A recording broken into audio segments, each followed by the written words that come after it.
Cette semaine, dans Toile, j'ai la chance de recevoir la créatrice de contenu Swan Périssé. Vous l'avez sûrement déjà vue sur les réseaux sociaux, elle vous a à minima fait rire au moins une fois. Et aujourd'hui, elle nous inspire avec ses nombreuses initiatives écologiques sur sa chaîne YouTube Vers chez vous. Mais qui se cache derrière cette spontanéité contagieuse? C'est ce que nous allons découvrir dans cet épisode. Scroller, liker, commenter, influencer. Que signifie l'influence ? Qu'est-ce qu'il y a vraiment derrière la toile des réseaux sociaux? Et qui sont celles et ceux qui la tissent? Je suis Marie Lopez, alias Enjoy Phoenix, et vous écoutez Toile, le podcast qui explore l'envers des likes.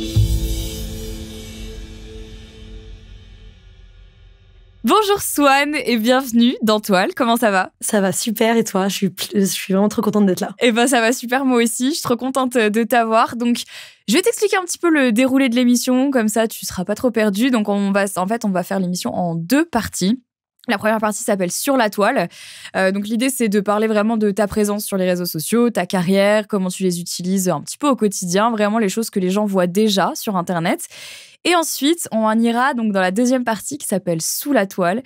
Et là, l'idée, c'est d'aller un petit peu plus deep, de parler un peu plus des choses qu'on voit moins, mais pourtant qui sont bel et bien là et qui existent dans ton quotidien et que tu ne montres pas toujours. Alors bien sûr, à chaque instant, si jamais il y a une question que tu as envie de m'envoyer bouler, fais-le avec grand plaisir. Trop bien. Mais normalement, tout devrait bien se passer. Ok, trop cool.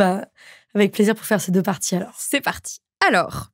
Swan, en préparant cet épisode, j'ai appris que quand tu étais petite, tu savais que plus tard, tu voudrais faire ton intéressante. Tu voulais faire rire les gens, être au centre de l'attention, avoir les gens autour de toi qui t'écoutent.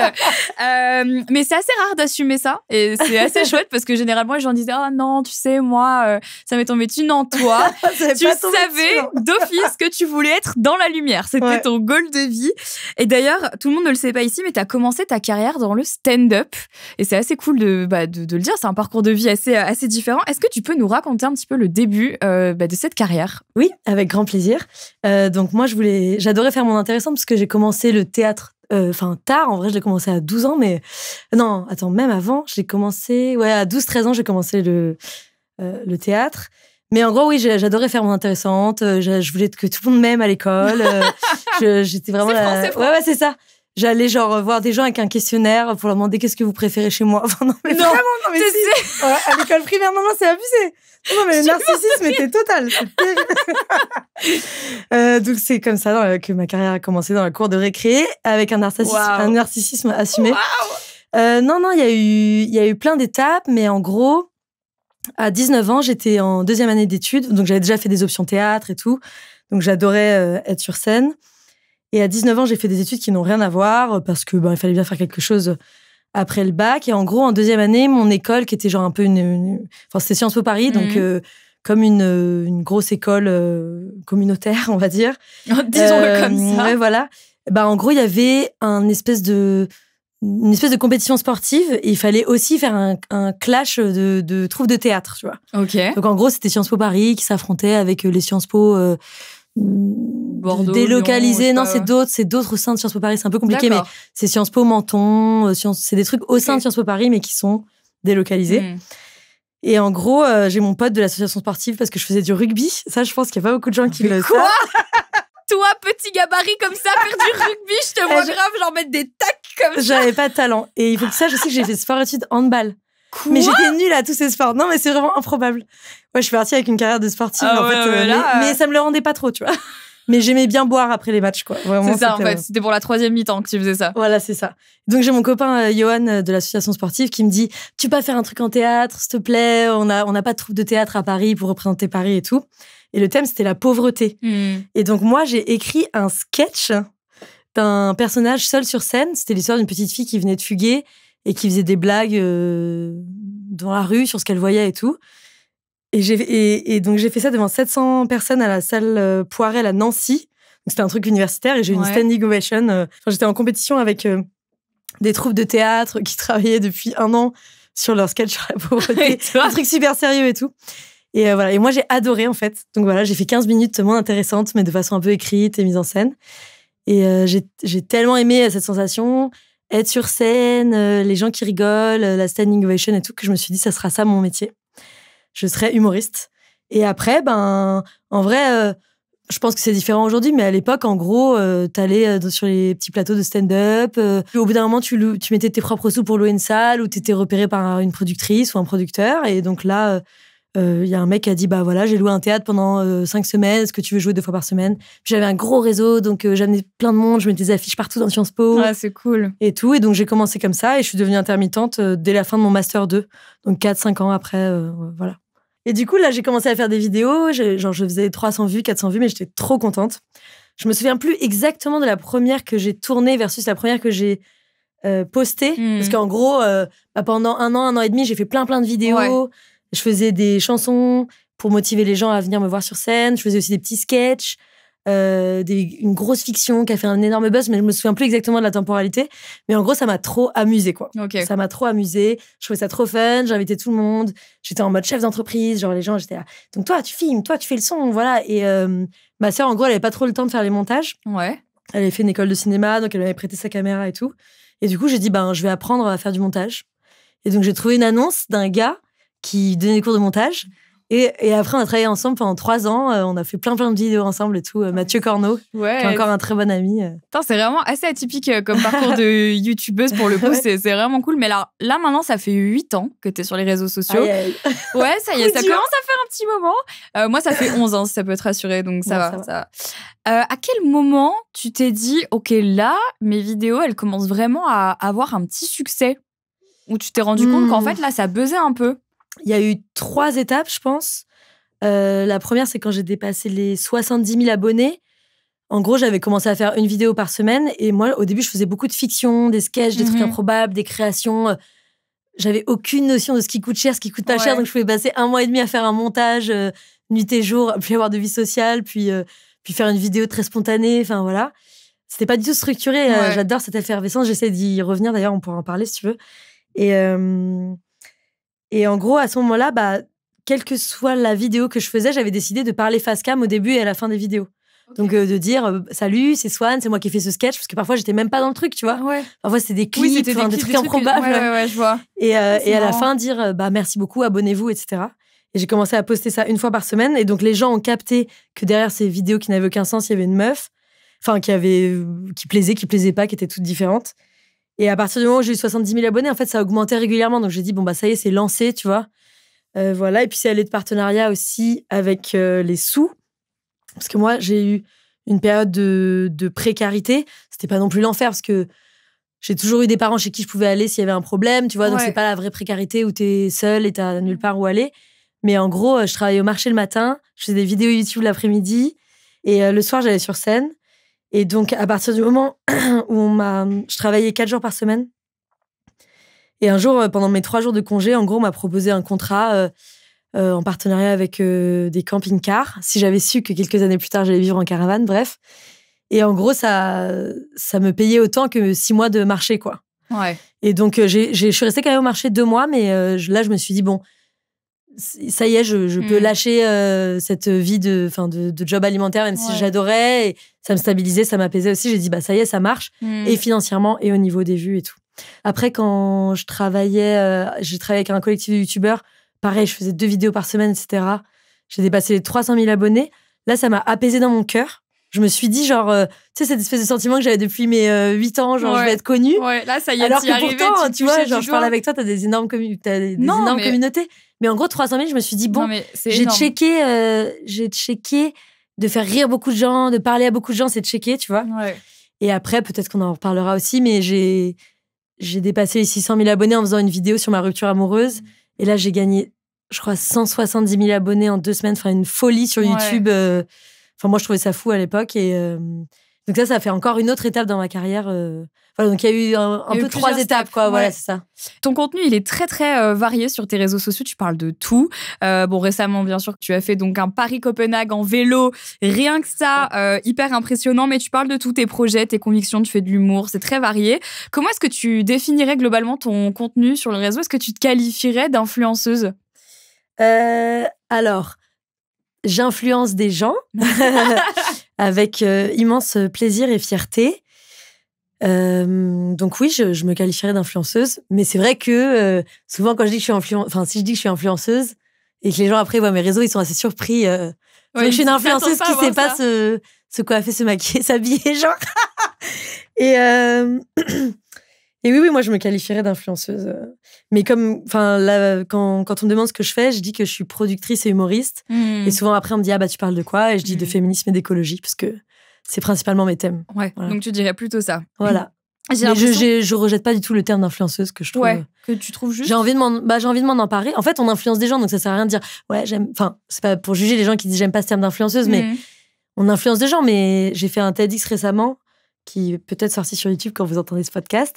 Mais en gros, j'ai fait un TED récemment où j'expliquais qu'on est tous influenceurs. Ouais, c'est vrai. Toi, il y a peut-être ta cousine, ton pote qui t'ont influencé, quelqu'un que t'as croisé un jour en soirée qui avait une belle énergie qui émanait de lui ou d'elle, tu vois.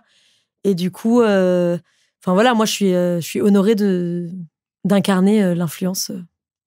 Voilà. Hyper intéressant. C'est la première qui me dit ça et je trouve ça hyper intéressant parce que moi, j'ai un peu de mal avec ce terme parce que je trouve qu'on y réunit tout et n'importe quoi. Ouais. Peut-être la définition que les autres en donnent. Ouais. Mais c'est intéressant ce que tu dis. En vrai, première fois que j'entends ça, donc j'apprécie. J'ai l'impression que ton contenu est assez unique. Il n'y a pas beaucoup de monde à qui on peut te comparer dans ce que tu fais. Tu vois ce que je veux dire? C'est difficile en fait dans le lifestyle, tout ça. On peut comparer plein d'influenceuses. Moi, je suis un peu inclus dedans, par exemple. Mais toi, non. Comment est-ce que tu t'es affranchi des tendances? Parce que je crois que c'est un peu ça. Et des trends sur les réseaux sociaux. Et d'où te vient cette volonté de créer du contenu très authentique? Est-ce que déjà c'est une volonté ou est-ce qu'en fait tu te rends même pas compte que tu le fais? Je m'en rends compte avec le recul et surtout je m'en rends compte quand je suis à côté de la plaque. J'ai eu quand même des années où ça marchait pas du tout ou alors on m'a collé une étiquette et j'arrivais pas à suivre le truc et tout. Je pense que pour moi le divertissement et l'humour c'est très très différent et ça je m'en suis rendu compte à long terme et tout. Donc même quand j'étais avec le collectif de youtubeurs, etc., au bout d'un moment, je me suis rendu compte que les contenus qui primaient, c'était vraiment faire la vidéo la plus impressionnante, la plus rigolote, la plus flashy. Souvent, les concepts et les miniatures comptent beaucoup plus que le déroulé, etc. C'est quand même très différent de l'humour et du stand-up, où t'es là pour faire rire, pas forcément pour faire réfléchir, mais pour apporter un autre regard sur le monde, un autre angle et tout. Et en fait, pour moi, c'est un travail différent. Donc parfois, je fais du divertissement, surtout quand je documente mes exploits sportifs, ma vie, mes coups de gueule et tout. Mais en gros, mon métier, c'est vraiment l'humour, quoi. Donc, en vrai, je me suis affranchie dans la douleur. J'ai appris à dire non à beaucoup d'argent, j'ai appris à dire non à beaucoup de vues. Ça m'arrive encore beaucoup moins, mais ça m'arrive peut-être une fois tous les 2 mois, alors qu'avant, ça m'arrivait toutes les nuits. De me dire, ouais, mais je fais moins de vues, ouais, mais je suis moins connue, ouais, mais je suis plus invitée aux soirées d'influenceurs et tout. Et puis en fait, vu que je suis de plus en plus heureuse et que les gens qui me suivent pour les bonnes raisons et j'ai l'impression de les inspirer comme il faut, tu vois, bah ça va très bien, quoi. Mais il a fallu dire non à de l'argent et surtout aux vues, quoi. Ça, c'est super dur, ouais. Je crois que les gens se rendent pas bien compte en fait de à quel point c'est un cercle vicieux, en fait, les vues, les likes, en fait quand on en a on se porte très bien, mais quand on en a plus, en fait ça devient difficile de s'affranchir de ça. Mais on pourrait en parler pendant des heures, je pense. Moi je dirais que ça m'a pris 2 ans, on pourra en parler, mais en gros au moment où j'ai dit je veux plus faire des vidéos de divertissement pour le divertissement, je me souviens j'avais fait même une vidéo qui avait fait plus d'1 million de vues en une semaine. C'était ces pubs qui nous prennent pour des cons. Et c'était l'une de mes meilleures performances de je sais plus quelle année, 2019, un truc comme ça. Et en gros, j'ai dit, moi, je veux plus faire de vidéos comme ça. Voilà, je me suis pas amusée à la faire. Je trouve pas que ce soit un contenu super différent de ce qui existe déjà, etc. Mais il a fallu dire, cette vidéo qui a trop cartonné où les gens étaient morts de rire, m'ont dit, super, continue. C'est pas ce que je veux faire. Donc ça, c'était difficile, ça, quoi.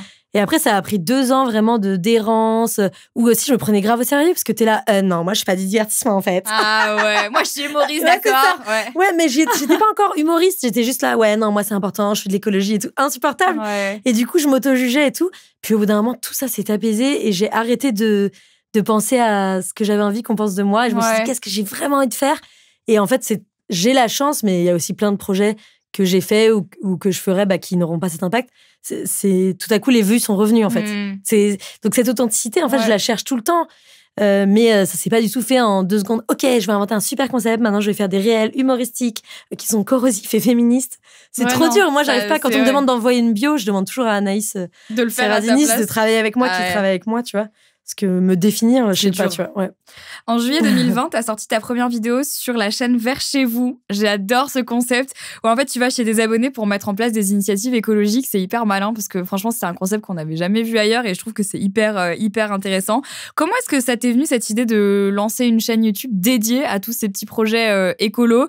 Et est-ce que tu peux nous raconter un peu la genèse en fait de tout ça? J'étais genre allongée sur la pelouse pendant le confinement.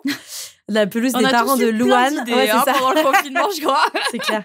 Et j'étais là, je pense que je vais quitter Paris une semaine par mois, tu vois. Et le surlendemain, j'ai dit à Louane, je me souviens que mon grand-père, il avait une caravane qu'il a léguée à ma maman. Et genre, ma pote Louane, elle me regarde, elle me fait non. Je fais si, c'est trop tard, j'ai décidé, je vais vivre dans une caravane. Et elle a fait quoi? Et c'était trop tard, c'était décidé. Et donc, en fait, mon objectif, c'était d'explorer vachement la France, quoi. Ouais. Et donc, je me suis dit, je vais me déplacer avec cette petite caravane. Et alors, il y a eu deux autres éléments. Un autre élément, c'est en fait, j'étais assez adepte des manuels d'écologie qui disaient c'est très simple de construire son compost avec des palettes en bois. Et moi, je sais pas où est-ce qu'on trouve des palettes en bois. Je ne sais pas me servir d'une perceuse visseuse. Quand il y a deux morceaux de bois qui sont agrafés les uns aux autres, je me dis, ils sont fixés, quoi. Enfin, tu vois. Et donc, moi, j'étais frustrée de ces manuels et je me suis dit, je vais essayer d'appliquer tous ces conseils, tu vois. Des bivraps pour mettre au-dessus de vos bols, avoir une cuisine zéro déchet, un shampoing solide, etc. Ouais. Je me suis dit, je vais essayer tout ça. On va voir ce qui est réalisable, ce qui est pas réalisable, ce qui est difficile, ce qui est pas difficile. Voilà. Et puis là, ça prend encore une autre tournure parce que maintenant, j'ai vraiment... en fait, je me suis posée, donc j'ai décidé de vivre à Montpellier. Donc j'ai eu le temps de plus lire des livres et maintenant, j'ai une vision de l'écologie qui est un petit peu moins axée sur les initiatives individuelles, mais plus sur les notions d'échelle. Genre, il y a des trucs qu'il faut vraiment réduire de façon individuelle et il y a d'autres trucs, ça doit être l'État ou les collectivités locales qui les mettent en place, tu vois. Et la troisième genèse du projet, c'est donc j'ai vécu une rupture amoureuse qui m'a brisé le cœur, où j'étais vraiment très triste. Et en gros, ce gars, il construisait tout seul sa maison. Donc moi, j'avais fait genre les joints, le ponçage. Et je me suis rendu compte que je savais pas mettre une mèche dans une perceuse visseuse. Je sais pas si ça te parle, ce que je te dis. Si. Voilà, trop bien. T'es un peu bricoleuse? Un petit peu. Trop bien. Je me suis rendu compte que je savais absolument rien faire, zéro. Et j'étais par terre dans mon appartement parisien. Je devais fixer des étagères. Et j'étais à terre à genoux, en train de pleurer, en train de me dire, mais en fait, cette personne est en train de construire sa maison. Elle t'a largué et toi, tu sais même pas accrocher une étagère. Donc en fait, dans mon échelle de valeur, j'étais nulle, tu vois. Et en fait, ça va. Maintenant, j'ai complètement défantasmé le bricolage. Je suis en train de rénover un appartement. Ça se passe très bien. Il faut juste apprendre et tout. Mais je me suis rendu compte que, voilà, quand t'es un citadin et malheureusement encore plus quand t'es une femme citadine qui n'a pas eu l'éducation de ses parents pour l'aider à bricoler, et souvent, tu sais pas du tout par où commencer, quoi. Tu sais pas quel outil acheter, tu sais pas ce qu'il faut faire. Et tu te fais une montagne d'adapter juste une étagère à un coin de mur. Et en fait, c'est tellement satisfaisant de savoir faire des trucs avec ses mains, etc. Donc, je suis pas forte en bricolage, mais disons que j'ai toutes les bases dans plein de petits trucs.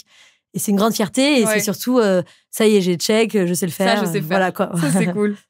Quelle est ton utilisation des réseaux sociaux aujourd'hui? Est-ce que tu t'en sers principalement pour le boulot ou alors est-ce que tu t'en sers aussi dans ta vie perso? Non, j'ai pas de compte perso. Je m'en sers que pour le pro et j'ai envie de m'en servir de plus en plus que pour le pro. Enfin, moi, je suis en train de penser à avoir mon smartphone et genre un téléphone avec un numéro qui a que ma famille et mes 2-3 meilleurs amis. Je sais pas si t'as déjà pensé à ça, mais j'ai essayé, mais c'est difficile en fait. C'est clair, c'est un je peu comprends. Difficile. Et non, ce qui est trop bien, c'est que ça me permet quand même de rencontrer beaucoup de monde. Moi, je voyage énormément en France et tout. Et même pas en France. Enfin, il y a plein d'abonnés qui m'accueillent dans le monde entier. Et donc, ça devient aussi des amis. Mais enfin, je crois que ces 2-3 dernières années, j'ai laissé un peu trop de gens rentrer dans la vie sociale, même si je suis grave reconnaissante d'avoir rencontré plein de gens et tout. Et donc là, j'essaie de... Tout comme j'ai épuré mes affaires, tout comme j'ai épuré ma consommation, j'essaye d'épurer mes amis. C'est horrible. Alors, attention, si vous êtes amis de Swan, c'est horrible. Méfiez-vous, il se peut qu'elle vous ghoste dans très peu de temps. Mais du coup, pour moi, même si sur les réseaux, je partage beaucoup de feel good, beaucoup de lifestyle, il y a plein de choses, il y a plein de moments très joyeux où je vais filmer, par exemple. Mais je vais poster les stories 3-4 jours plus tard. Je déteste qu'on sache dans quelle ville je suis. Parce que vu que je suis tout le temps entre Montpellier et Paris, parfois je suis à Paris et j'ai juste envie de voir Louane, ma super pote, et j'ai pas envie de le dire aux autres. C'est pas que je les aime pas, c'est pas que j'ai pas envie de les voir, c'est que je suis fatiguée et tout. Donc je poste très rarement en temps réel. En plus, j'ai peur. Enfin, j'ai pas envie que les gens sachent où je suis, tu vois. Et donc, je pense que je suis quand même très détachée des réseaux sociaux. J'avais fait même si j'adore tout ce que ça me permet dans ma vie et échanger avec les gens. En tout cas, c'est pas. Enfin, je crois que j'ai du détachement. J'avais fait une vidéo où je disais, il y a 3 jours ou 4 jours, j'ai fait un réel et donc j'avais eu une horde de masculinistes qui s'étaient excités sous une de mes vidéos. Je sais même pas ce qu'elles racontent, je m'en fous. Et j'ai dit, je suis désolée, j'ai pas réagi à votre somme et tout parce que j'ai pas vu. Moi, j'allais y venir, c'était un truc que j'avais noté sur la suite. Mais tu me fais la transition parfaite. Ah, trop bien. Parce que du coup, cette première partie est terminée. Ah. Maintenant, on va passer à la seconde partie qui est donc sous la toile, où justement, on va parler un petit peu de tout ce qui t'ennuie, tout ce qui t'énerve, tout ce que tu n'aimes pas. C'est la partie que les gens préfèrent, bien sûr. Donc, toute une partie de ton activité est dédiée à l'écologie. Tu prônes des modes de consommation éco-responsables, minimalistes, des modes de vie différents de ceux qu'on a l'habitude de voir encore plus sur les réseaux sociaux avec tout ce qu'on connaît de l'influence à Dubaï, pour le stickle. T'évolues dans un milieu qui est pourtant considéré comme le consumérisme par excellence, donc. Franchement, moi, de façon personnelle, je le prends pas mal du tout. Au contraire, moi, il y a beaucoup de gens qui ont influencé mon écologie parce qu'ils sont arrivés dans ma vie de façon douce et joyeuse. Et je prends ça comme une opportunité. Je trouve que c'est trop bien d'avoir un peu un pied dans le game pour avoir des conversations intelligentes avec mes copains, mes copines influenceuses, tu vois. Toi et moi, récemment, on en a parlé. On en parlait. Et en gros... je sais plus, t'as fait une story d'un truc écologique pas ouf et tu l'as précisé. T'as dit, c'est pas ouf. Quand je suis allée au Grand Prix de Spa. Voilà, c'est pas ouf. Je le fais pas souvent, ça correspond pas à mes valeurs. Ça fait plaisir à ma famille. De temps en temps, je fais un écart et tout. Je trouve ça tellement bien de faire de la pédagogie comme ça, tellement courageux, tellement stylé que moi, par exemple, je te le dis direct, tu vois, parce que je t'apprécie. Je regarde que tu m'as envoyé un message tout de suite en me disant c'est bien que t'aies fait ça. Mais c'était stressant parce que tu sais, de toute façon, tu le sais très bien quand on se positionne, justement. Après, c'est difficile parce que dès qu'on fait un écart, c'est « Ah, mais tu fais ça alors que pourtant tu prends l'écologie ». Et c'est super dur parce que c'est comme si on n'avait pas le droit à l'erreur alors qu'on est des humains aussi, quoi. C'est pas qu'une erreur, c'est aussi la société dans laquelle on a grandi. J'essaie en ce moment d'écrire une vidéo sur le fait qu'on ait des smartphones. Aujourd'hui, il y a un mec qui s'est viré de Pôle emploi, qui s'est fait radier de Pôle emploi parce qu'il avait candidaté à des jobs par lettre manuscrite. Et Pôle emploi, il a dit, bah non, vous le faites pas par Internet, vous n'êtes pas en train de chercher du travail, tu vois. En fait, c'est la société qui nous oblige aussi à faire des trucs. Donc, la société ne nous oblige pas à aller voir des voitures de course, mais par exemple, moi, j'ai essayé d'avoir un Fairphone pendant quelques mois. C'est possible si ton métier, c'est pas de te filmer et tout, parce que la qualité de la caméra selfie, j'ai des vrais problèmes, n'allait pas. Et du coup, quand j'essayais de véhiculer des messages, même écologiques, les gens, ils me voyaient pixelisé, ça marchait pas, tu vois. Donc, en fait, c'est la société qui veut ça aussi. Donc, c'est pas que des erreurs.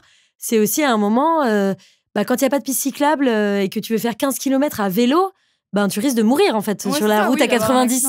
Donc, en fait, c'est là que tu vois que l'écologie est aussi politique. Et d'ailleurs, c'est le GIEC qui dit que les changements individuels sont indispensables, mais il faut que les entreprises, les collectivités locales et l'État mettent en place les infrastructures pour le faciliter. Donc, si aujourd'hui, c'était pas grave de pas pouvoir faire tes réunions en visio avec un smartphone, si c'était pas grave de pas répondre à un SMS très vite, etc., les gens pourraient ne pas avoir de smartphone, par exemple. Tu vois ? Donc, si on te reproche d'avoir un smartphone, tu suis, t'as pas envie de t'isoler tout seul dans la campagne, tu vois.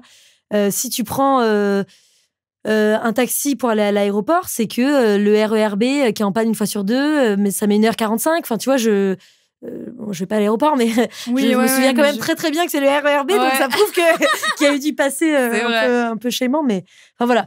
Donc en gros, c'est pas qu'une erreur. Bien sûr, t'es humaine, mais surtout, tu vis dans la société dans laquelle on vit. Oui, les festivals de musique, c'est cool et tu peux voir que les artistes à ce moment-là. Donc, tu vas à des festivals. Oui, un festival de musique, c'est polluant, mais enfin, tu vois, ensuite, tous ces systèmes. C'est pour ça que c'est politique, l'écologie, c'est que c'est pas que à nous de dire « Oh, je me fouette. Oh, je m'interdis de faire ça. Oh, je m'interdis de faire ça. » Quand tu peux pas remplir ta gourde avec de l'eau potable dans un train... Ça me rend folle. D'ailleurs, j'ai soif. Et que tu dois payer ta bouteille 2,10 €. Non, tu sais combien je l'ai payé la dernière fois? Parce que j'avais 3,75 €. 3,10 €. Ça m'étonne pas. 3,10 €, ma petite bouteille de 50 centilitres au bar du train. J'étais là, mais enfin, comment vous voulez... Enfin bref, ça m'a énervé. Quand tu peux pas remplir avec de l'eau potable dans le train, oui, quand tu reviens de Copenhague avec 5 trains, à un moment, t'achètes une bouteille d'eau. Ouais. Et donc voilà, c'est aussi la société, c'est pas que des erreurs, quoi. Tout ça pour dire que je m'en fous d'être dans le même panier que plein d'influenceurs, influenceuses. Et je suis contente d'avoir quelques copains dans ce milieu pour leur expliquer doucement avec bienveillance ce que j'ai eu le temps aussi d'apprendre ces derniers mois, tu vois. Je vais te parler d'un sujet que même moi, je subis au quotidien. C'est compliqué de faire des partenariats quand on prône l'écologie. C'est compliqué pour plein de raisons parce que souvent, il faut qu'on trouve des marques qui soient en adéquation avec nos valeurs. Et souvent, ces marques en adéquation avec nos valeurs, ce sont souvent des petites marques. Et ces petites marques, elles n'ont pas forcément toujours le budget. Donc, c'est connu, l'écologie, ça rapporte moins d'argent que le reste. Comment est-ce que tu fais, toi, depuis que tu as fait cette transition, financièrement parlant ? En réalité, moi, j'ai pas le même business que toi, donc je m'en sors très bien niveau business. Déjà, j'ai réduit mes besoins, en fait. Ouais. C'est pas mon rêve d'habiter dans une maison avec 7 pièces et d'avoir 2 voitures. Enfin, c'est un peu caricatural, mais moi, je pense vraiment que de gagner assez d'argent comme tu l'as décidé, au bout d'un moment, tu décides... c'est un truc très bourgeois ce que je dis, mais quand tu gagnes très bien ta vie, au bout d'un moment, tu dois décider that's enough, tu vois. J'ai assez pour prendre le train sans m'inquiéter, pour inviter un copain ou 2 à rester à la maison s'ils ont une galère, pour faire des cadeaux à Noël et pour aller au resto 2 fois par semaine, j'en sais rien, tu vois. Ouais. Déjà, pour certaines personnes, cette vie, c'est vraiment un luxe. Mais toi et moi, ce qui est très différent, tu me dis ce que t'en penses, c'est comment on gère notre entreprise. Parce que en gros, je sais pas comment toi tu gères, mais moi, tout mon argent, en gros, il va sur mon entreprise.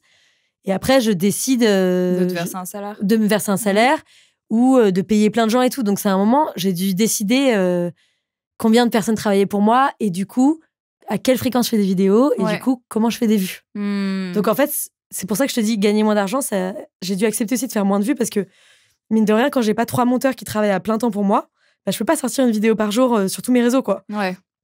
Je l'ai jamais fait, mais disons une vidéo au moins par semaine sur mes 2 chaînes YouTube, plus une vidéo par jour sur Instagram, c'est énormément de temps, d'énergie, et donc des gens à qui tu délègues des trucs. Enfin, tu vois, ton podcast, là, ça te prend vachement de temps, il y a de la lumière, il y a des caméras, c'est des gens qui sont rémunérés pour faire ça, bien quoi. Sûr. Donc, en gros, moi, j'ai décidé de devenir un peu plus artiste que chef d'entreprise. Donc, d'être un peu plus flex et de travailler qu'avec des clients que j'adore. Donc, en fait, je vais être un peu moins efficace, un peu plus en retard. Non, mais vraiment, je le dis, je l'assume. La phobie de chaque marque. Oui, c'est ça. Les pauvres. Genre, oh putain, je vous embrasse fort. Non, mais il y a des marques qui l'anticipent et qui le vivent très, très bien, et d'autres qui le vivent très, très mal. Et en général, les héros de ces marques-là ne travaillent pas avec moi. Mais j'ai plein de clients qui travaillent avec moi depuis 2-3 ans et qui veulent continuer. Donc, ça, c'est cool. Mais c'est un peu moins de rigueur. C'est un peu un pas à côté du capitalisme, quoi. C'est moins à l'heure et tout. Et à chaque fois que à 22h le vendredi, j'ai pas fini un truc que je devais poster à 18h, je me dis mais personne n'est mort en fait. Personne n'est mort. En parlant de partenariat, qui dit marque et écologie dit aussi greenwashing. Personnellement, à partir du moment où j'ai commencé à me positionner sur l'écologie sur ma chaîne, je me suis bien rendu compte qu'il y avait pas mal de marques en fait qui se servaient. De plus en plus. Et malheureusement, je pensais que ça irait mieux avec le temps, mais pas du tout. J'ai remarqué qu'il y avait énormément de marques qui me contactaient pour faire des placements de produits de greenwashing, on va pas se mentir. De voitures neuves, green. Voilà, oui, je ne sais pas trop. Ou alors, oui, de marques, moi, avec lesquelles, au début, je travaillais et j'ai décidé d'arrêter de travailler avec elles parce que je me suis rendu compte... Ocean's Apart. Elle l'a dit, de toute façon, j'ai pas de tabou, mais oui, Ocean's Apart, j'ai arrêté de travailler avec eux parce que je me suis rendu compte que c'était du greenwashing et ça me convenait pas du tout. Et d'ailleurs, je leur ai fait des retours et puis bon, je vais pas en reparler, mais c'était compliqué. Mais voilà, donc comment est-ce que toi tu gères cette montée en puissance du greenwashing ? Est-ce que tu fais attention à ça dans tes partenariats ? Je suppose que oui, mais... Moi, j'ai de plus en plus de connaissances sur ce qui est polluant ou non, mais c'était pas évident. Ouais. Par exemple, tout le monde prône la voiture électrique. Alors, la voiture électrique produit moins de gaz à effet de serre quand elle roule d'un point A à un point B. Pour faire 10 km en diesel, tu pollues plus que 10 km avec une voiture électrique. Mais les métaux rares, ou les métaux pas rares d'ailleurs, le cuivre, etc., qui a été sorti du sol pour fabriquer la voiture électrique, en fait, moi, je sais que faire la promotion de voitures neuves, c'est pas écologique. Ouais, non. Tu vois ? Donc, en gros, déjà, j'essaie de m'interroger sur est-ce que l'essence même de l'entreprise est écologique, tu vois ? Ensuite, quand il y a des marques qui sont pas écologiques avec lesquelles j'ai envie de travailler, je me demande pourquoi. Par exemple, moi, je fais la promotion ouvertement de sextoy. les sextoys, c'est des petits objets électroniques que t'achètes, que t'as chez toi. C'est assez polluant, tu vois. Je sais pas si cette marque est polluante, c'est une marque super quali et tout, mais c'est assez polluant. Mais moi, je trouve que les sextoys sont essentiels dans mon confort et dans mon bonheur, tu vois. Bah, bien sûr. Du coup, j'ai envie de les recommander. Donc, je me dis, si dans ma maison, il y avait un seul objet pas écologique, ou deux, ça serait genre un four et un sextoy. Parfait. Écoute, je pense que ce sera le titre de ce podcast. Parlons four et sextoy avec Swan Périssé. J'adore. Voilà. Donc, en gros, j'essaie de m'interroger sur si c'est pas écolo, est-ce que voilà. Et après, le greenwashing, c'est vraiment dommage. Et attends, il y a un truc trop bien que je fais avec des marques que je peux te donner, un petit tips. Souvent, les marques, je leur dis, dites-moi ce que vous faites de pire. Comme ça, je le dis à mes abonnés, je vous promets qu'ils vont plus acheter. Donc, par exemple, je vais travailler avec des gens qui vendent du bio en ligne, la livraison en camion, tu vois. Donc, je vais dire aux gens, commandez plutôt une fois tous les 2 mois qu'une fois par semaine, tu vois. J'avais travaillé avec une super marque de cosmétiques, j'ai oublié son nom malheureusement, mais en gros, je leur ai dit, qu'est-ce qui va pas dans vos packaging? Ils m'ont dit, ça, c'est pas recyclable, c'est du plastique, on sait pas où le jeter, tu vois. Et en fait, je leur dis même en signant le devis, quoi. Je leur dis, vous devez me laisser parler de vos défauts. Et tu mets ça dans la clause. Intéressant. Et c'est trop bien parce que du coup, ils sont honnêtes. S'ils veulent pas, c'est louche. Et les consommateurs, en tout cas, mes abonnés qui vont ensuite utiliser mes codes promo et tout, ils sont trop contents quand je dis tout ce qui va pas, tu vois. À quel point ça te fait peur, cette pression d'être un peu irréprochable quand on parle d'écologie? Est-ce que c'est quelque chose qui, toi, te freine dans ta vie? Ou pas forcément, ça t'arrive encore de faire des choses qui sont pas forcément en valeur avec Oui. On s'est compris, voilà. En perso, je fais plein de trucs qui sont pas en phase avec mes valeurs. Voilà.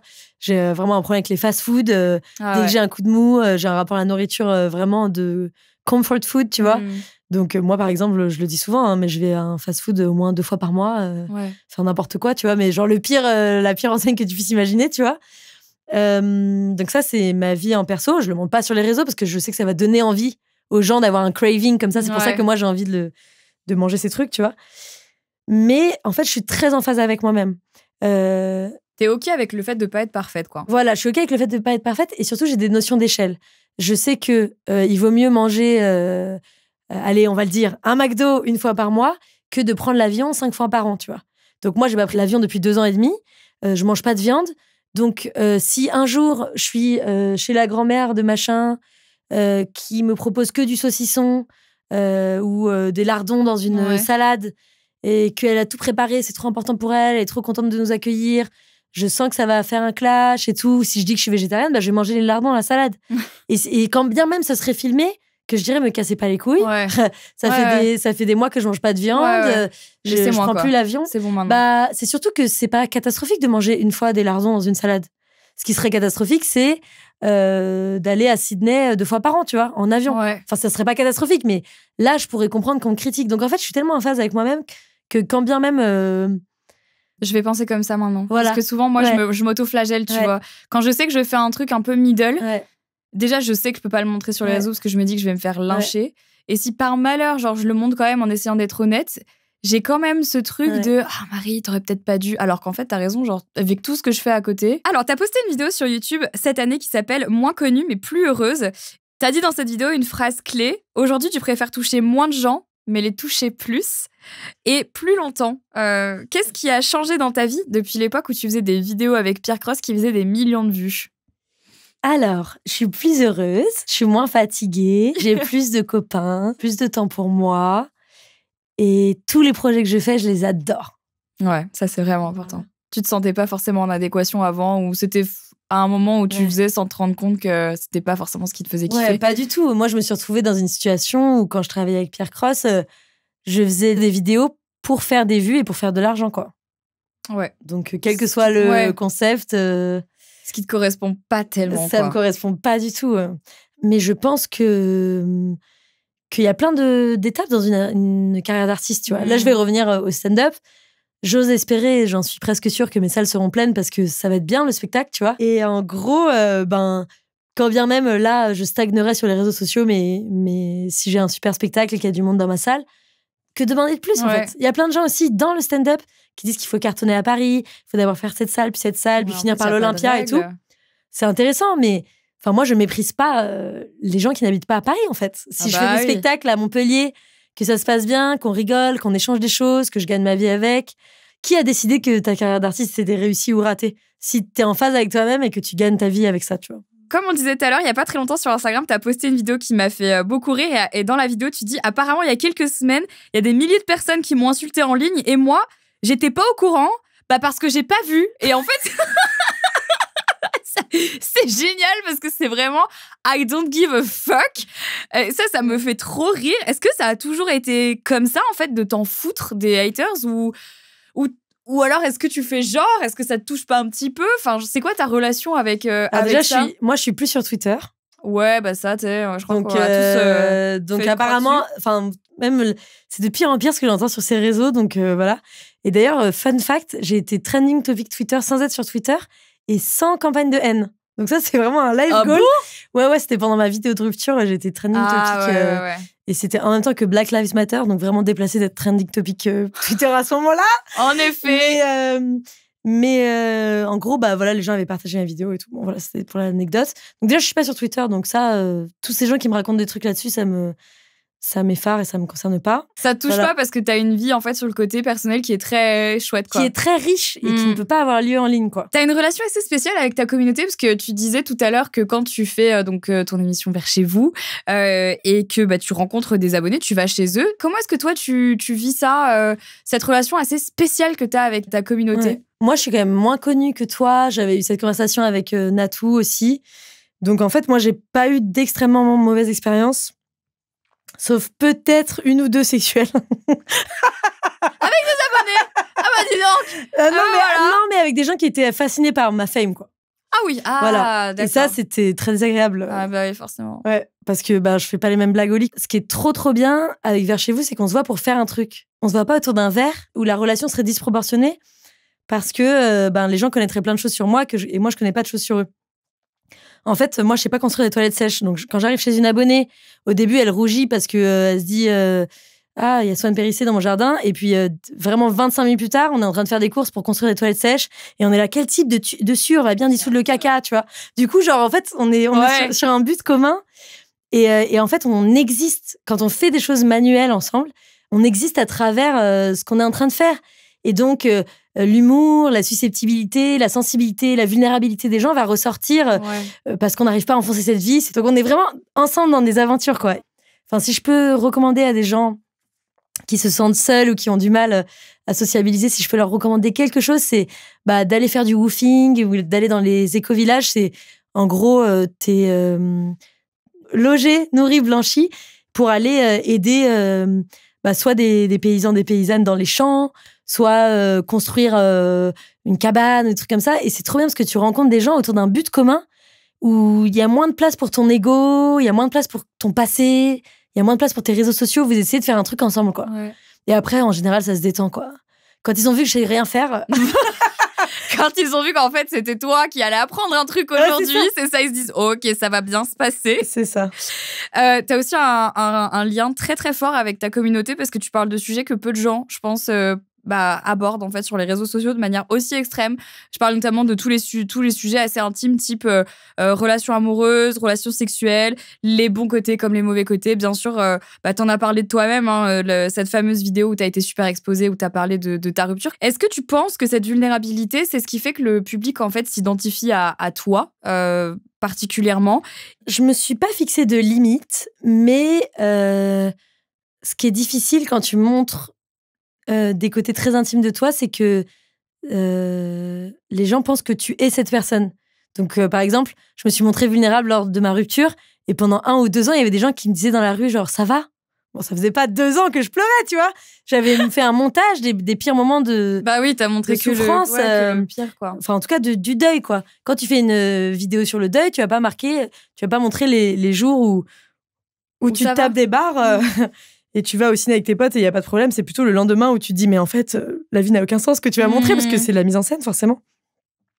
Même si toute cette souffrance était réelle, en 15 minutes, 20 minutes, tu peux pas montrer toute la vie, quoi. C'est comme Marine Leleu, que tu connais peut-être, que j'adore, qui est une sportive. Elle montre quand elle va faire de la course, du vélo et tout, mais les jours où elle est dans son lit en train de se reposer, elle le montre pas. Donc les gens, ils pensent qu'elle fait tout le temps du sport, mais elle essaie d'expliquer vachement qu'elle fait pas tout le temps du sport. Quoi. Elle en fait quand même un peu plus bon, que elle en moi. fait quand même très souvent. Elle en fait quand même un peu plus que nous, que moi en tout cas. Et donc, ça m'a saoulée que ce besoin de faire des vidéos aussi fortes sur la vulnérabilité me colle à la peau, quoi. Moi, j'ai fait une vidéo qui a été la plus regardée de France pendant 4 jours, etc. La semaine d'après, je pouvais pas faire une vidéo aussi bien parce que bah oui, bien sûr. Parce que j'ai souffert pendant 6 mois pour pouvoir la faire, et tant mieux que je sois pas capable de faire un truc aussi fort toutes les semaines. Donc ça m'a saoulée que ça me colle à la peau. Et après, c'est compliqué dans mes relations amoureuses, quoi, parce que moi, je parle beaucoup de mes amants, surtout dans les Reels sur Insta. Et en gros, il y a beaucoup de mecs qui sont vexés. Oh non, ah ouais, c'est énorme. Ah mais moi, il y a plein de gens qui me parlent pas parce qu'ils voulaient pas me faire de cuni et il y avait aucun problème dans l'intimité. Mais quand j'ai dit, il y a un mec qui veut pas me faire de cuni sur Internet, ça a fait rire des millions de personnes. Ouais, mais tu cites personne. Ils sont à terre. Non, je cite personne. Mais les hommes certains hommes ont un ego incroyable. C'est triste quand même. Ouais, voilà. Et après, il y en a où, au contraire, ça a donné lieu à des conversations. J'ai un pote qui m'a dit, tu veux dire que c'est les conséquences de mon propre égoïsme? Et j'ai fait, ouais. Et on a trop rigolé, tu vois. Il y en a, heureusement, qui se remettent en question et c'est trop, trop bien.